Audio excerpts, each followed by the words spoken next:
Comeback করার জন্য রক্তে মিশে গেছে রিয়াল মাদ্রিদের। আজ বার্নাব্যুতে আরও এক রূপকথার গল্প লিখল কার্লো আনচেলত্তির শিষ্যরা। মাত্র ৩ মিনিটের ঝড়ে তারা চ্যাম্পিয়ন্স লিগের সেমিফাইনালে হারিয়ে দিয়েছে বায়ার্ন মিউনিখকে। যদিও ম্যাচে ৮৭ মিনিট পর্যন্ত এগিয়ে ছিল German club Bayern Munich.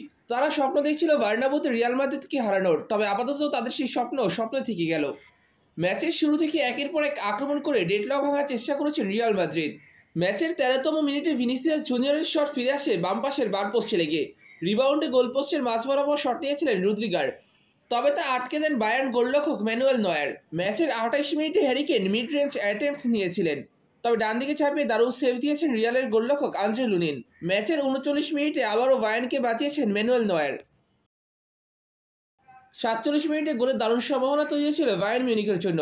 Alphonso Davies রিয়ালের ডিবক্সে কিছু স্পেস পেয়ে দারুণ শট নিয়েছিলেন গোলমুখে, তবে স্লাইড ট্যাকলের মাধ্যমে রিয়ালের এক ডিফেন্ডার দলকে বাঁচিয়েছেন। ৫৯ মিনিটে ফ্রি কিকের বিপজ্জনক জায়গা থেকে সরাসরি গোলপোস্টে শট নিয়েছিলেন রদ্রিগো, তবে এবারও বাধা হয়ে দাঁড়ান জার্মান গোলরক্ষক নয়ার। পর মুহূর্তে আবারও দুর্দান্ত এক সেভ দিয়ে রিয়াল সমর্থকদের হতাশ করেছেন নয়ার। অপরদিকে ৬৭ মিনিটে বার্নাব্যুতে নীরবতা নামিয়ে আনেন আলফোন্সো ডেভিস। তার গোলে এগিয়ে যায় বায়ার্ন মিউনিখ।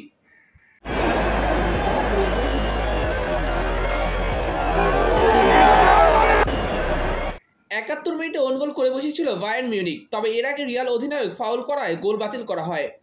৭৬ মিনিটে হ্যারি কেনের শট আঘাত হানে সাইড নেটে।